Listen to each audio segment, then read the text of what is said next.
Yeah, so we're gradually coming to the end of step 4 uh, in this long journey through step 4. Never knew that step 4 was the had so much to it. Um, and it's when I started this project, I'll call it, of going through one breath at a time. I sort of had the idea that maybe we could finish the book, uh, maybe it would take us all the way through the pandemic. So stretching out step 4 is partly my effort to make that happen. Um, Although I will have a new book out, you know, shortly, after sometime after the new year, and that one's got enough teachings in it to just keep us going for a long time. Uh, it's a daily reflections book, which I've told you about. Some of you have heard me talk about. So I may fall back on that at some point. Got my bell. I guess I'm ready to go if you guys are ready to go. Since we don't have to worry about letting people in now. Everybody seems to be accessing. Let's sit.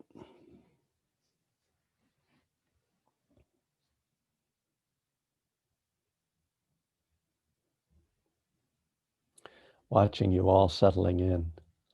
Uh, Usually I'm just looking out at a crowd of people, and I'm not really seeing people as close, I guess, as I see them here. On the other hand, they're not in little boxes. So, uh,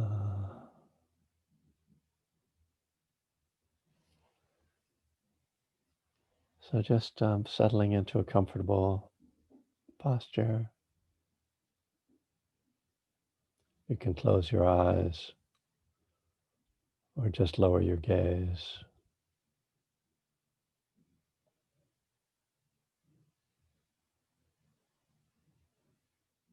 Noticing how you're holding the body, how comfortable your posture is.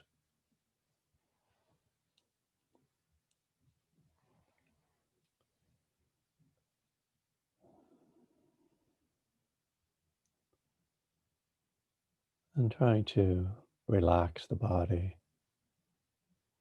So noticing any points of tension, tightness, discomfort, breathing into those spaces, softening, releasing.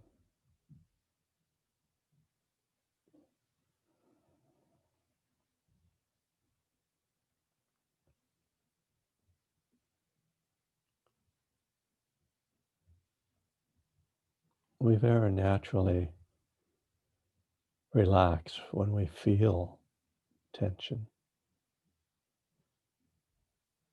It's just that most of the time we don't feel it. So this is the essential effect of mindfulness. As soon as you become mindful of the body, it changes. You change it.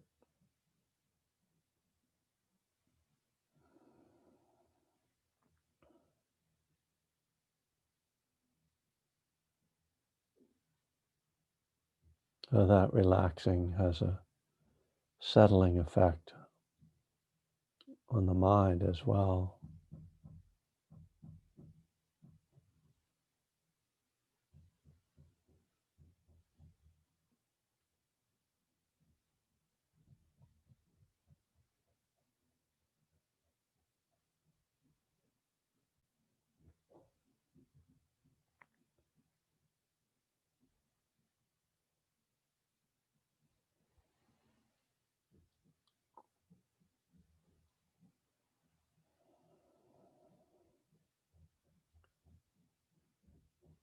letting the breath be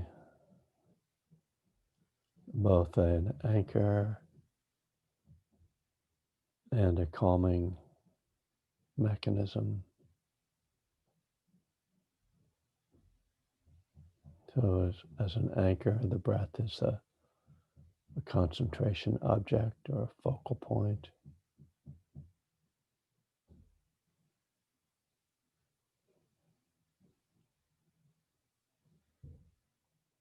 And for calming, the exhalation has a kind of releasing effect.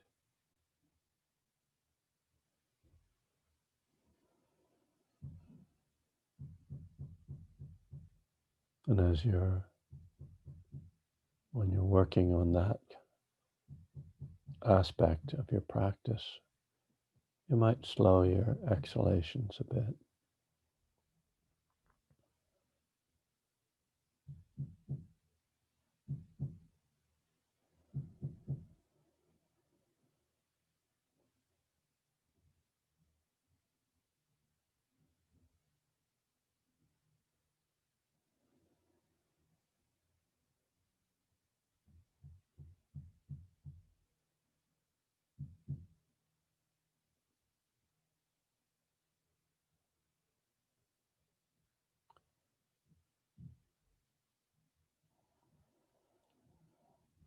The first great challenge in mindfulness, and perhaps the main challenge for us, is to break out of the stream of thought, the continuous stream, long enough to just experience body and even experience mind.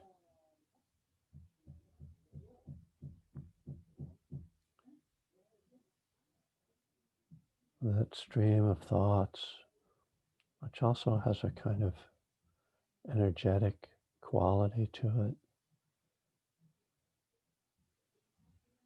can put up a barrier between our awareness and our experience, so that we can't really be aware of this primary experience, both the breath, but also the mental states, the felt states.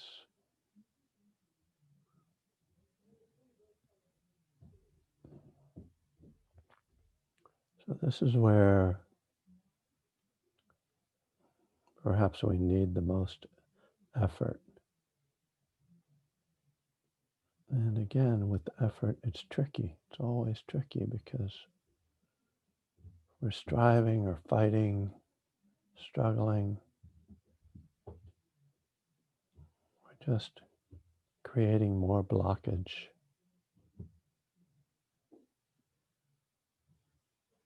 But there's an effort that's a kind of sliding in, and opening up, receiving. That can allow us to be with this direct experience, even when there's a lot of busyness going on. It's a very subtle effort. It's a subtle mind state.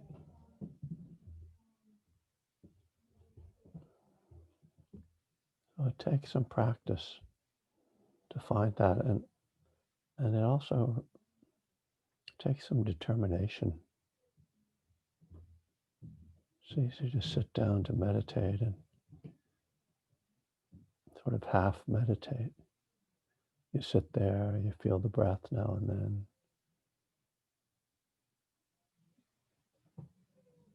But without the really strong engagement in the process.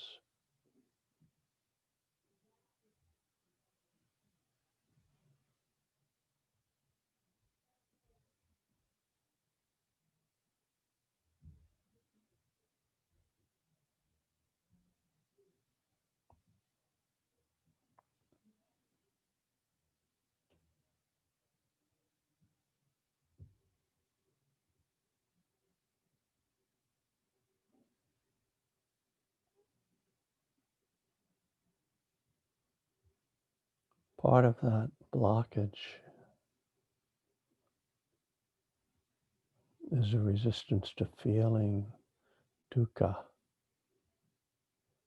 to feeling the underlying agitation, stress, anxiety, whatever quality or whatever name it has for you.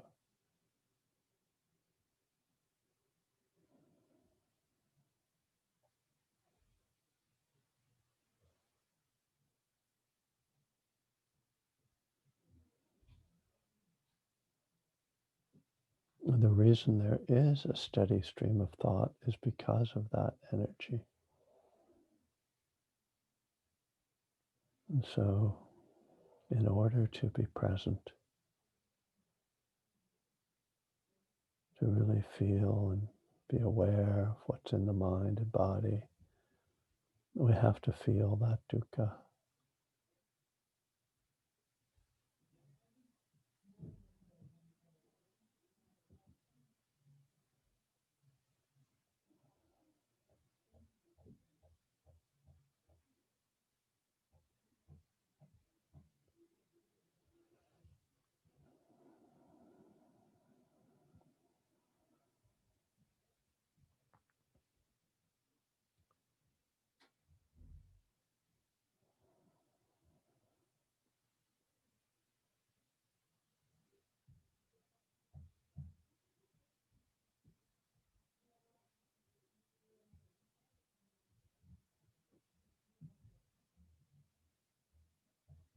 And being present with that is what allows us to move through that blockage into a more settled present state.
So that was meditation instruction, very much based on my own current challenges.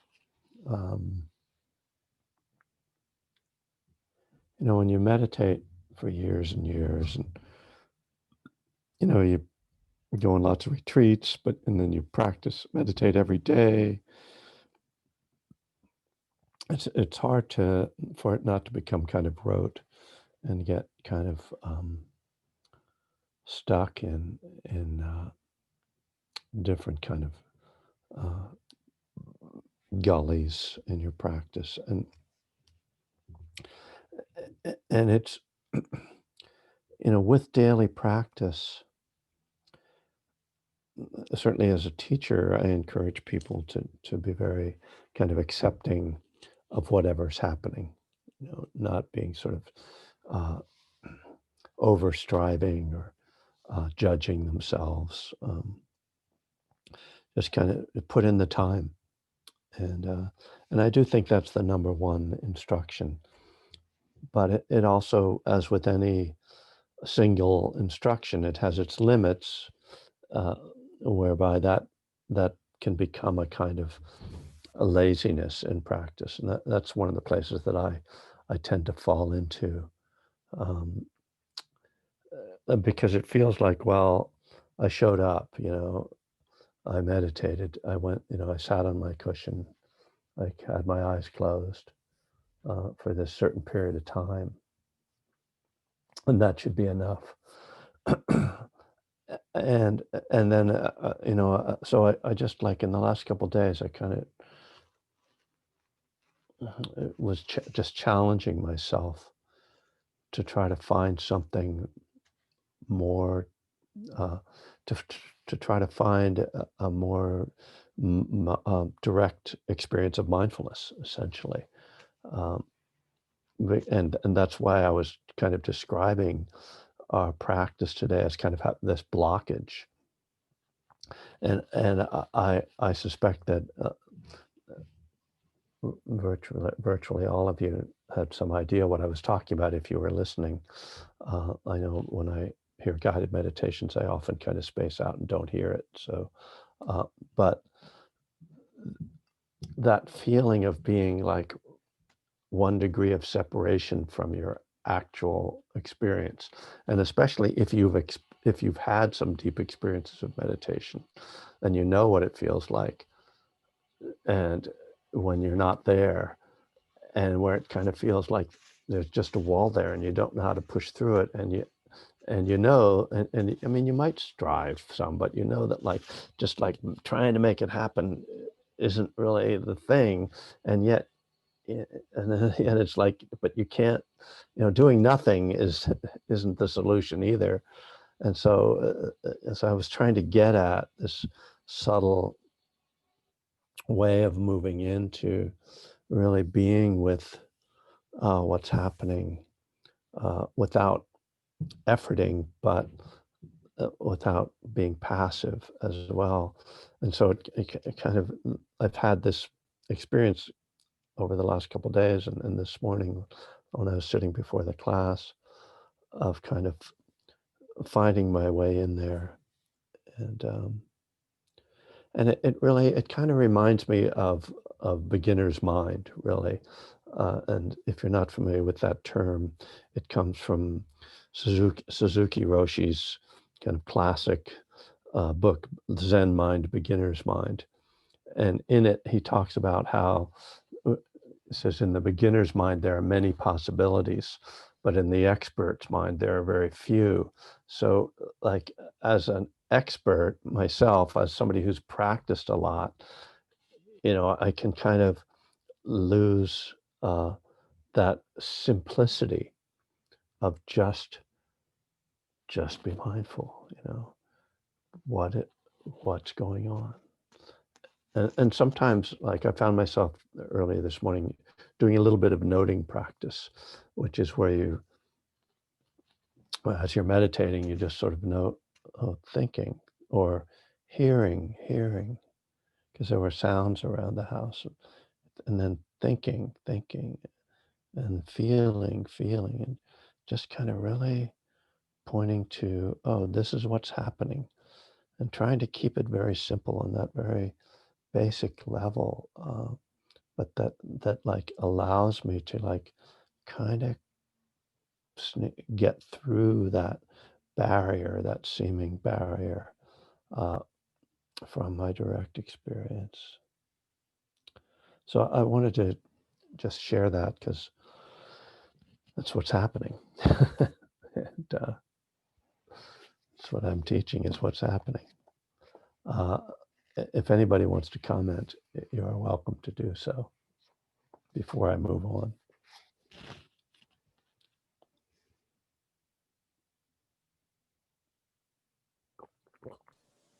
Kevin? Yes. Hi, it's Bill. Hey, Hi, Bill. I was just kind of, when I was in the middle of the meditation, or the beginning of it, actually, you mentioned something about using maybe a longer exhalation. Yeah. And I've done things like that too. And I've been doing it more just to kind of increase my concentration levels. It Mhm. seems like that seems to even things out. And then the thoughts seem to dissipate. It's not like I'm really trying to get rid of them. They just seem to go. Right. Is that something that happens when you start to do this a lot, or because I've been 4 years in a row, I haven't missed a day. So I just kind of am wondering these little, I don't know if they're considered tricks, or, Yeah. you're trying to trick your head into getting away from thoughts or sounds or whatever. But yeah, just an idea. Yeah. Well, uh, you know, it's another one of those kind of subtle questions because, the essence of mindfulness or something essential about mindfulness is that it's not interfering or trying to create an experience. It's really trying to just be aware of our experience. But, that we can also do some things to kind of make it easier to be aware of our experience, basically. And because when the mind is so busy that we can't sort of be aware, then it's not that productive. So yeah, to find some ways to kind of dial it down a little bit is helpful. And yes, lengthening exhalations, it's kind of like what you do with yoga, it's like being more intentional with the breath can help with that. You just don't want to make that your practice, right? It's like you do it for a couple minutes to kind of settle, but because if you make it your practice, then it becomes a striving, and then it becomes a I'm just trying to make myself feel better. And anytime you're trying to make yourself feel better, you're going to reach another wall because you can't control it. Um, you can have some influence over your the and so over how you feel or how your mind is operating, but you can't just sort of like there's no switch like, oh, I found the trick. I mean, I remember on an early retreat, the first time I sat a retreat with Joseph Goldstein, um, this down in Joshua Tree, and this huge meditation hall, uh, with 100 people in it, and um, somebody in the back of the room raised their hands. A guy raised his hand. I didn't see him because I was sitting in the front, but I hear him say, "I found a way to stop my thoughts." And Joseph Goldstein says, "Stop! Don't say it." Because he knew, like, A of all, if somebody said they found a way to stop their thoughts, everybody was going to be like, "Oh, I'm going to do that." It was going to create all this grasping. And he immediately said, like, it might work for a little while, but everything is impermanent, especially around controlling the mind, that. And he didn't want it even to be out there, but he also wanted to let that person know, like, you haven't found a way to control your thoughts. You've found something that's helpful right now, but it was that was one of those moments that stayed with me because that was 39 years ago.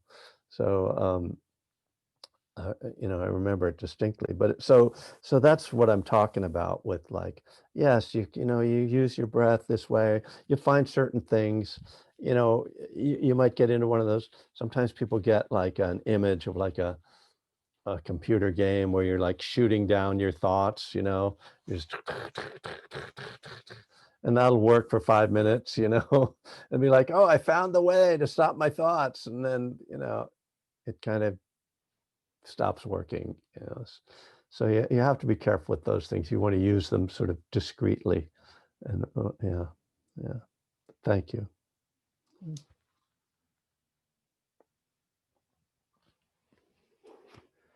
So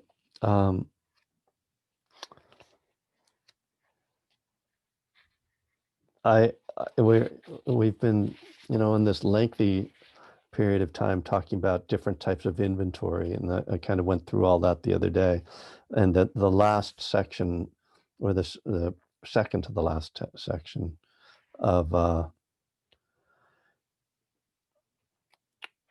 of the step 4 in One Breath at a Time is called positive inventory.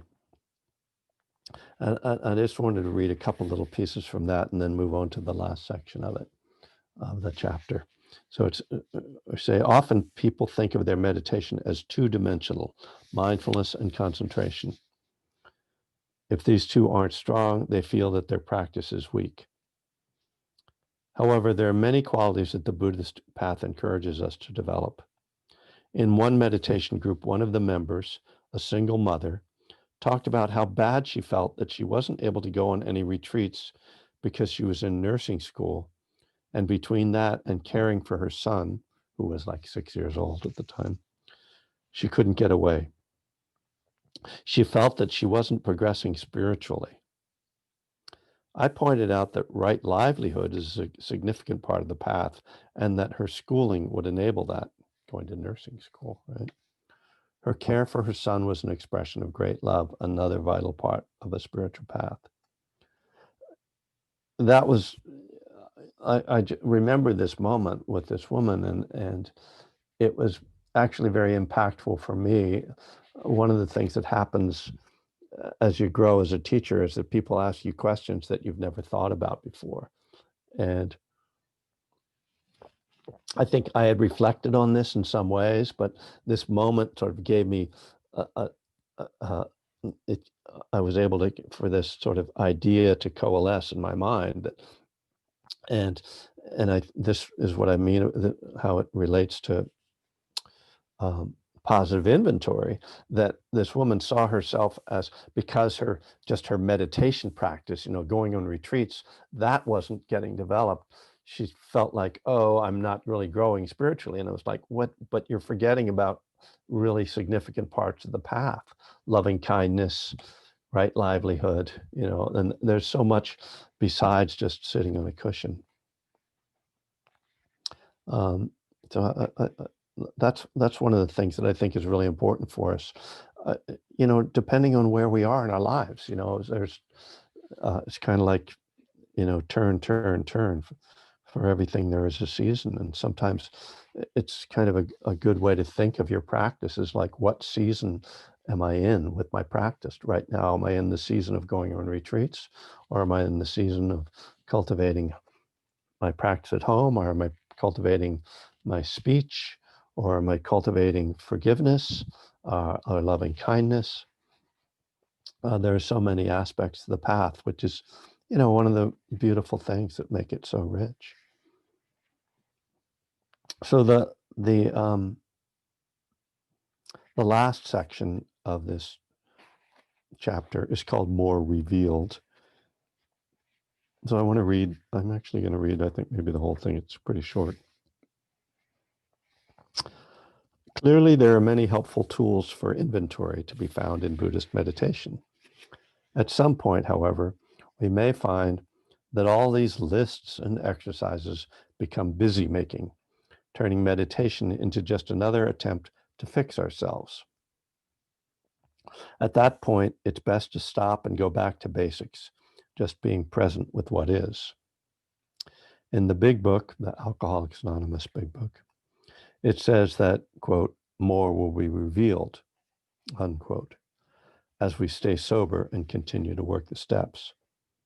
The same is true of meditation. In some sense, we don't have to do anything, just sit. Recently, I read an article critical of meditation. And this was, of course, I wrote this back in 2003. It was, I read an article critical of meditation in which the author claimed that studies show that one gains the same benefit from sitting still for an hour as from an hour of meditation. When I tell this story to experienced meditators, they laugh because they understand that in some sense, all we are doing in meditation is sitting anyway. By taking this physical posture and staying still, free from distractions, we are opening ourselves to what is. When we sit with our minds, stuff comes up. You don't have to do anything. It comes unbidden. Once you've set your intention to grow on the spiritual path, you have no choice but to deal with the things that come up in this process. In this way, meditation is a gateway to the inventory process. Although meditation is only included formally in step 11, I use it to facilitate all the other steps. So it struck me that what I was doing in this last section of the chapter was basically repudiating everything else I had said in the chapter. It was like, oh, forget about all that inventory stuff I said. Just sit.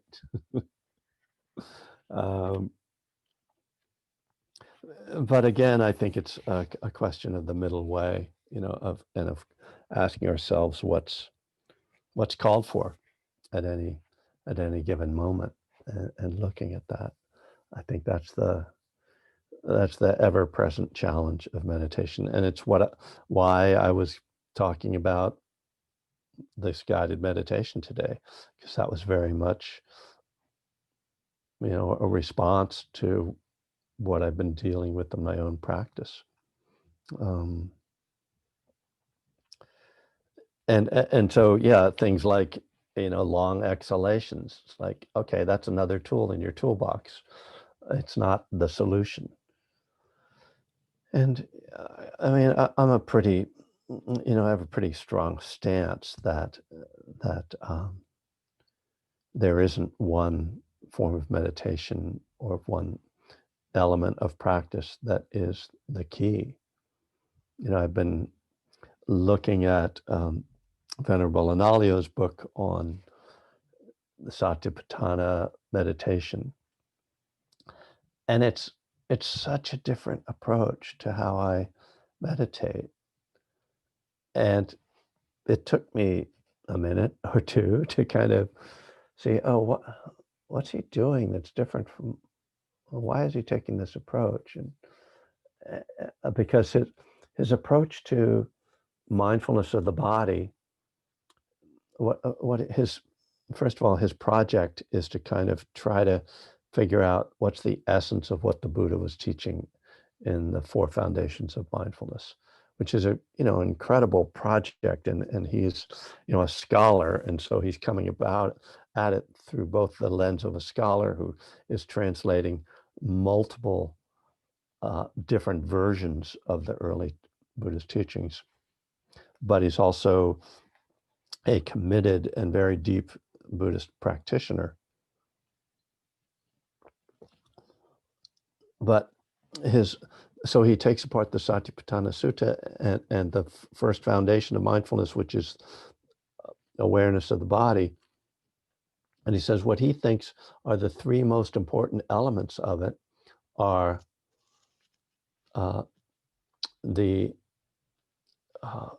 what's it called? The different like parts of the body. Probably the simplest way to put it. So in the sutta, the parts of the body go through all the organs and blood and phlegm and the flesh and hair and all this stuff, and he breaks that down to three things: to skin, flesh, and bones. And so he's like, he does this scan, this body scan, awareness of skin, awareness of flesh, awareness of bones. And then, so that's one element of the mindfulness of body. And then he says, mindfulness of the decay of the body. So that's death. And I have the book here. I might have to look at it because I'm forgetting the other piece that he has. I'm having, stage. It's not stage fright, but the brain doesn't sometimes work as smoothly when you're self-conscious. So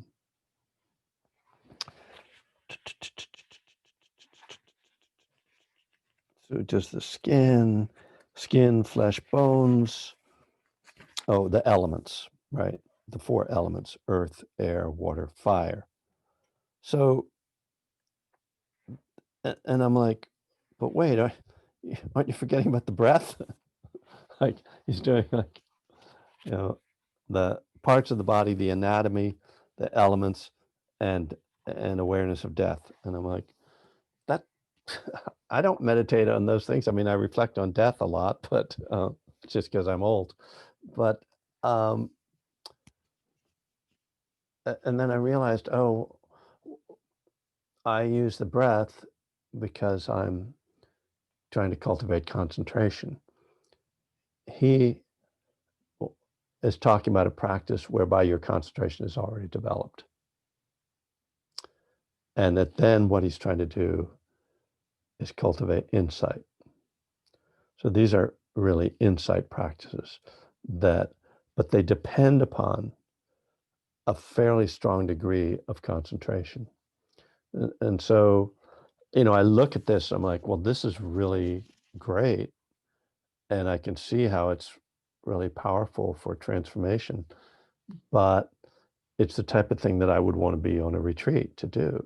And maybe other people would do it effectively without being on retreat, but because what he's pointing at, he's trying to help us to have insight into the 3 characteristics of impermanence, suffering, not self. And that's what happens when you reflect on just the body, just feeling the body. Impermanence becomes really clear. Unsatisfactoriness becomes clear because there's all the unpleasantness sensations. And then the elements help you to see that it's not self, that you're just made up of these components. Oh, what I think of as my body is just earth, air, water, and fire. And then, of course, death is another thing. Reflecting on death is like, oh, it's impermanent, it's not going to last, and it's not satisfactory. So you get the 3 characteristics kind of tied in with these reflections. And it's through deep insight into the 3 characteristics that we really break through into awakening, according to Buddhist teachings. And there's a certain logic to that, which we could discuss at some point, but I'll just put that out for you to trust when I say that. And so that's a very directed and intentional meditation that's pretty different from a meditation where you're just trying to get calm. And I think most of us in our daily lives, we're just trying to get to the point where we feel like calm and sane for a few minutes. And, the expectation, like, I'm going to get enlightened. It's like, okay, well, right now, let me just like get through breakfast, and so how did I get there? I was talking about different forms of practice. But I think I sort of lost the thread a little bit. I hope you'll forgive me. I'm barely hanging on to my sanity right now anyway. So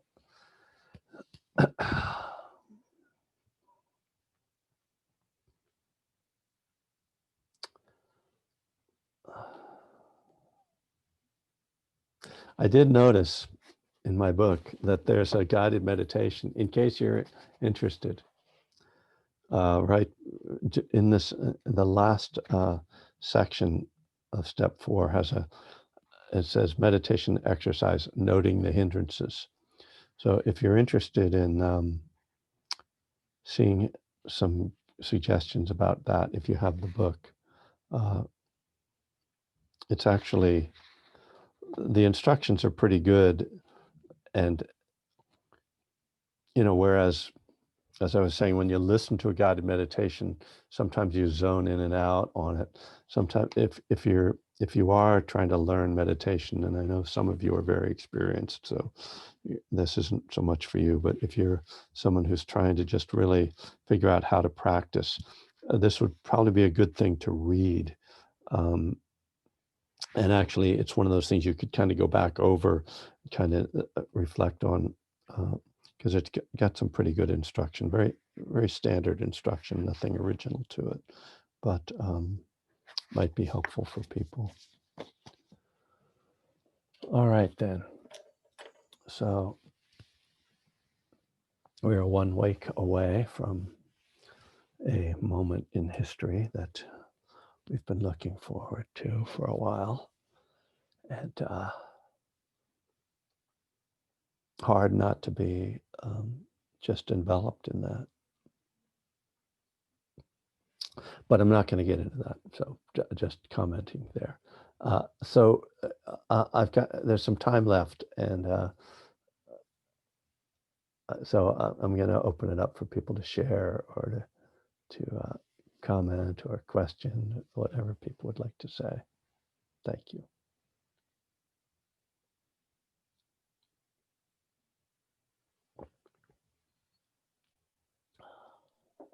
Hey, Kevin, I guess I have a kind of a general question.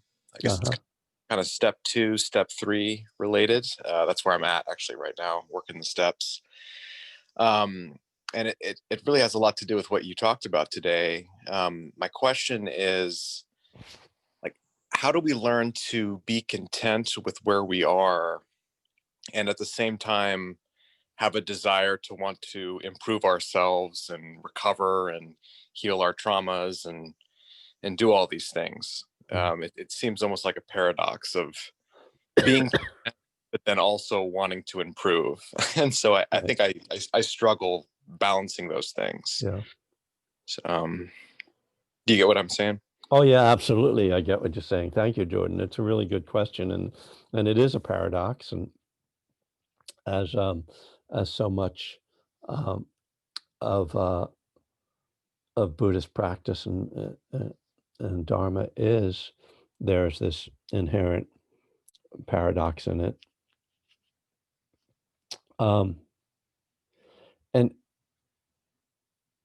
And it is step 3, and it's so interesting, as I've pointed out to people, and usually when I'm like in a treatment center or somewhere where people really aren't sure about the steps at all, that when you say you turn your will and your life over to the care of God, that's not like, you don't become passive after that. It's people, in fact, that's actually a moment of engagement, and I'm not sure why that is, but I mean, I think it's realizing that I think it's about sort of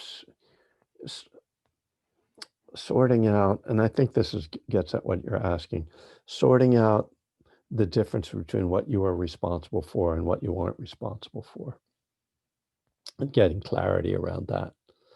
And so that's what steps 1 through 3 are kind of talking about. Step 1 is saying, you're actually not exactly responsible for your addiction, that the craving, those energies are not your fault.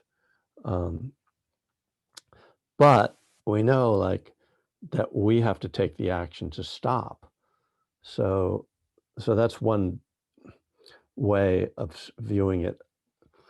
It's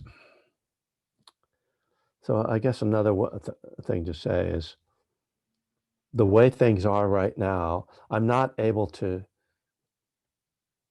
change the fact that things are this way right in this moment, but I can take action in order to change things so that the next moment will be different.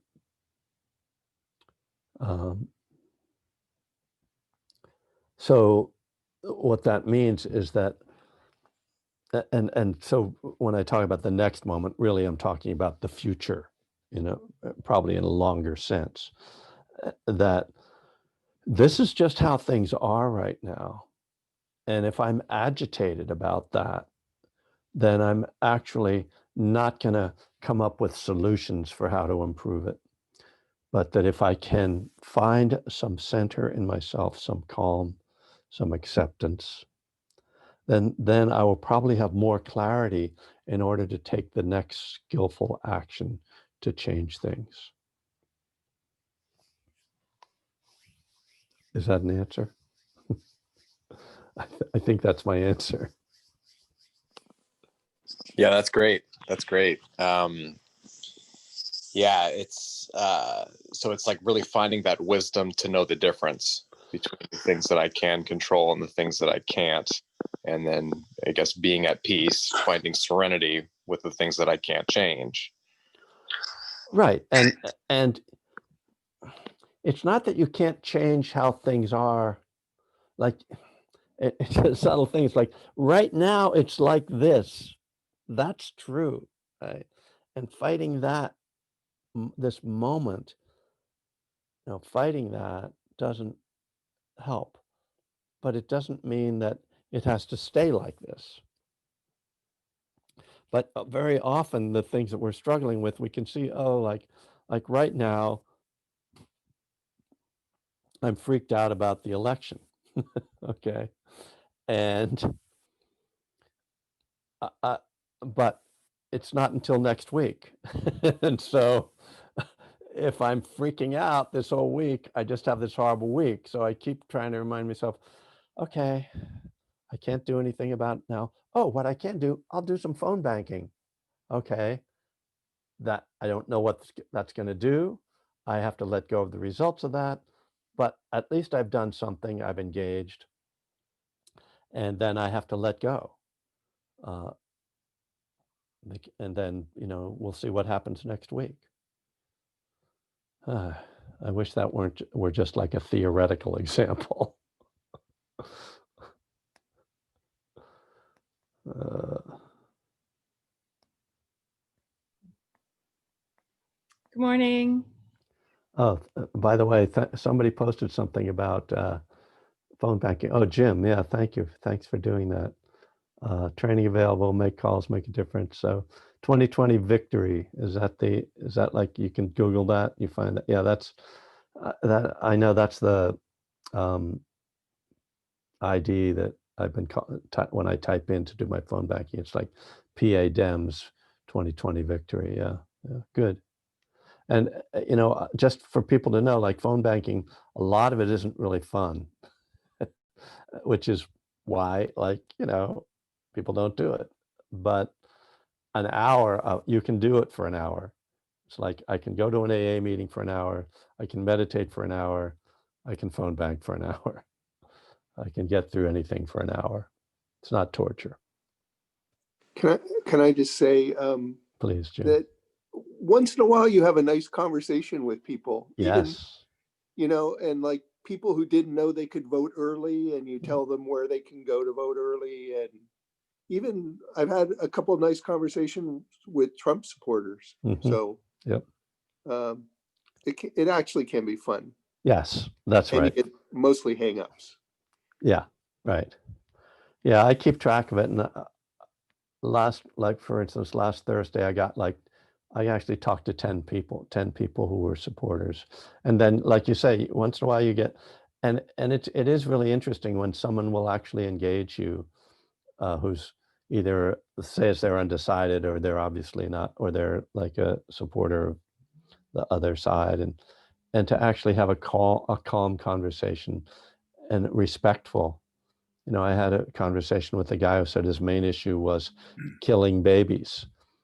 And, you know, I mean, like, that's a really, I get it. Like, that's, abortion's a really, really difficult question. It's not like, oh, you're wrong. It's like, wow. And, you know, I just was like, well, for me, it's a moral question and it's a really difficult one, but I don't think it should be a legal one. And that's the argument. It's not like, oh, you've got some kind of ridiculous view, like some of the views that there might be out there. Thanks, Jim. One more? Yeah, Dan, hi. Kevin, I've been doing, thanks to your direction a few months ago, I've been doing the texting.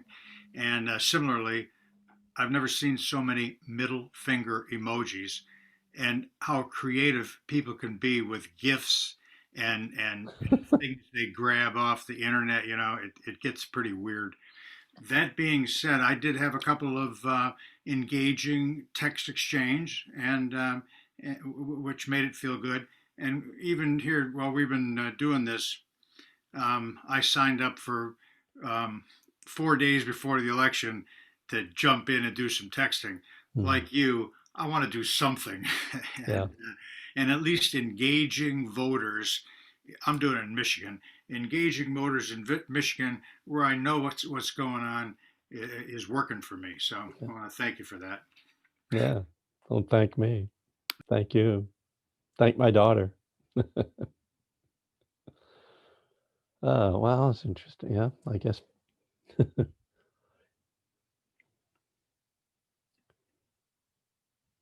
Anybody else before we go? Yeah, Debbie, hi. Hi, good morning. Morning. Yeah, I'd like to just share some quickly. In the meditation, when you were leading it today, I kept going back to be the awareness.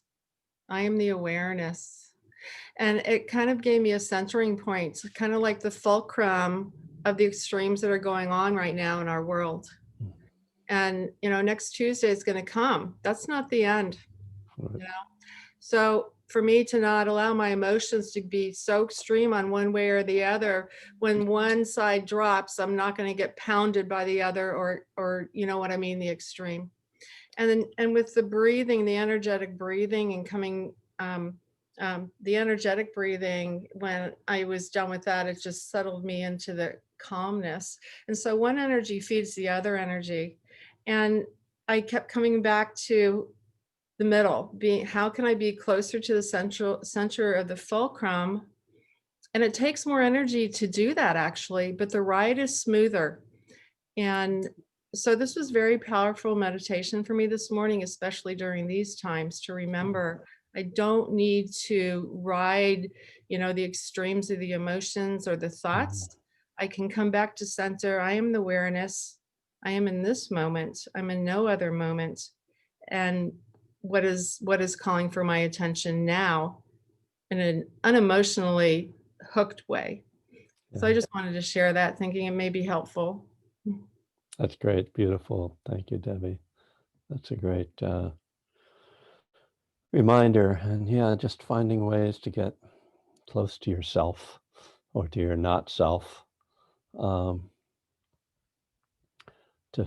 just be there. So I think that's a good note to end the morning on. I'll be here again Friday evening, 7 p.m. Pacific time, for the last October meditation. And then I will be again here next Tuesday morning. I already voted. Just curious how many people have voted already. Yeah. Okay. And we have someone from Canada here who doesn't have to vote. Thank you. No, but we're watching closely. I'm sure you are. Yeah. Yeah, don't. Well, you know what they say, blame Canada. So I think I wish we could. We have only ourselves to blame. All right, you guys. So take care of yourselves and take care of each other. Thanks. And someone actually asked Dan, somebody saying, how would I get involved in text banking? Can you put something in there? Vote Save America. Start Okay. there. Yeah, Vote that's Save America. that's a good one. Yeah, Vote Save America. That's from the podcast Pod Save America. And then you can pick a state and text or call or all the different choices. Yeah. Yeah. Good. Thank you. Thanks, everybody, for being not upset that we've got a little bit of political talk. Or if you are, I'm sorry. And IMS is offering a Sharon Salzberg and Joseph Goldstein virtual retreat now through Friday. Wow. Thank you. Thanks, Vicki. Anybody want to have a retreat? My retreat is cleaning my office for the next week. So, all right, I'll try again. I'll try to leave again. Bye. Thank you, Kevin. Okay, thanks.